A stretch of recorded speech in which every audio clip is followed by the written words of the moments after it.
Don't pig out after you work out. You must have sweated off hundreds of calories during that spin class, so it's totally okay to indulge in a bowl of ice cream when you get home, right? Not so fast. Research shows that people tend to reward themselves with rich foods and large portions after exercising, and that they often eat back all of, if not more than, the calories they just burned. There's nothing wrong with small snack or a filling dinner after exercising, says Emily Brown, RD, a wellness dietitian at the Mayo Clinic in Rochester, Minnesota, and former professional runner. But before you dig in, you have to understand your body's true nutrition needs so you don't end up gaining weight despite all your hard work. Listen to the smartest ways to refuel, and silence that rumbling belly. Work out right before a meal. If you're always hungry after you exercise, regardless of whether you ate beforehand or how many calories you burned, try to schedule your workouts before one of your main meals, says Brown. That way, you can refuel with calories you would have consumed anyway, without having to add extra snacks into your day. This strategy can work regardless of whether you're a morning, noon, or nighttime exerciser. Have a small snack when you wake up and eat a larger breakfast after your AM run. Hit the gym at lunchtime and pick up a sandwich on the way back to the office, or prep your dinner ahead of time so you can just heat it up when you get home from an evening bar class. Make your workout fun. Thinking about exercise less as a chore and more as something you do because you enjoy it can help you eat less afterward, according to a 2014 Cornell University study. Researchers led volunteers on a 1.4-mile walk, telling half of them that it was for exercise and half that it was a scenic stroll. The exercise group ate 35% more chocolate pudding for dessert than the scenic group, and the exercisers ate 124% more calories than those who were told it was just for fun.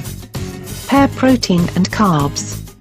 When you do need a snack to recover from a tough sweat session, Brown recommends a 4-to-1 ratio of carbohydrates to protein. This will allow you to begin to replenish your energy levels and repair muscle damage resulting from the workout, she says. For workouts less than an hour, keep your snack to 150 to 200 calories total. An open-faced peanut butter and jelly sandwich, a slice of turkey and cheese on crackers, or a handful of trail mix, for example. If you worked out for longer than an hour and aren't eating a full meal soon, aim for half a gram of carbohydrates for every pound of body weight.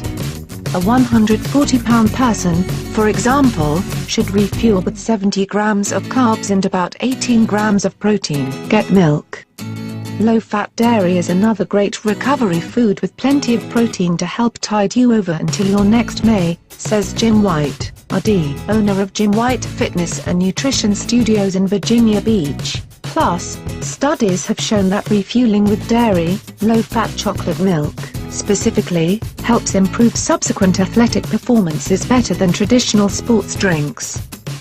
Stop eating out of habit. Sometimes, overeating after exercise is more a consequence of routine than anything else. When you consistently consume a 500-calorie smoothie after you finish up at the gym, you start to get into that habit of consuming a smoothie no matter how long or intense your exercise was, says Brown. Her solution? Choose different snacks for different workouts. The shorter the duration, the fewer calories you need to replenish, and always pay attention to your hunger cues. It's important for weight loss and weight maintenance to get in tune with your body and learn to eat in response to hunger, versus eating in response to boredom, stress, or the idea of rewarding yourself for exercising. Don't trust your tracker. Activity trackers like the Fitbit and Jawbone have become a trendy way to estimate physical activity expenditure throughout the day, but a 2014 Iowa State University study found that not all devices are accurate in estimating calorie burn during workouts. The least accurate device, the Basis Band, had an error rate of 23.5%. Even the most accurate trackers can still only provide an estimate of true calorie burn, says Brown, and it's not smart to base your refueling strategy entirely on their calculations.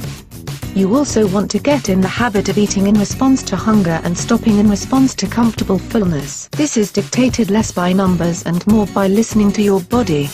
Snack throughout the day. It may seem counterintuitive, but eating more throughout the day may be your ticket to consuming fewer calories overall, especially if you tend to pig out post-workout. Incorporating 2 to 3 healthy snacks throughout the day will help regulate hunger between meals, increase energy, and keep metabolism bumped up, says White. Need some ideas? Here are 20 snacks that stoke your metabolism.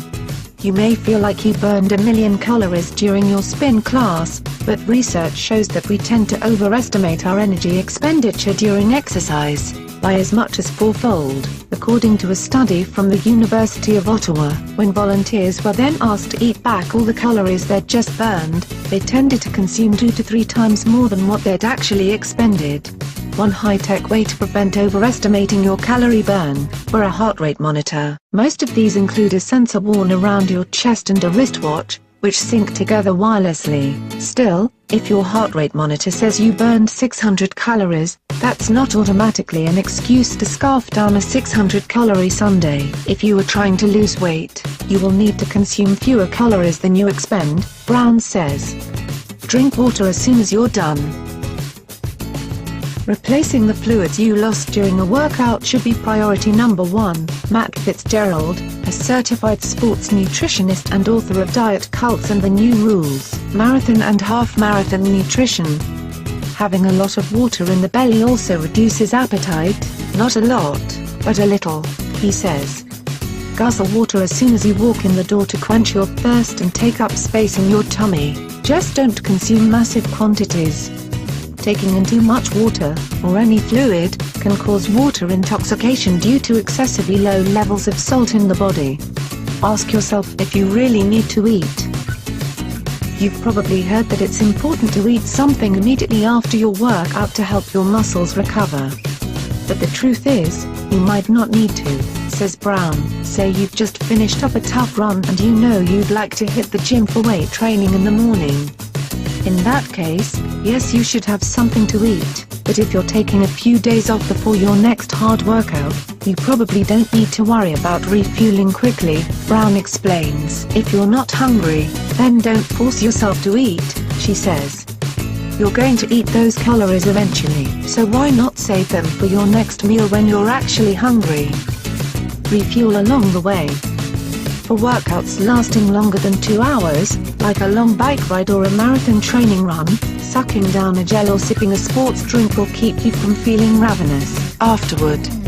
Research has shown that people eat fewer calories after exercise when they take in carbs during exercise, says Fitzgerald. In fact, their total calorie intake for the 24-hour period that includes the workout comes out to be slightly lower if they fuel up during it.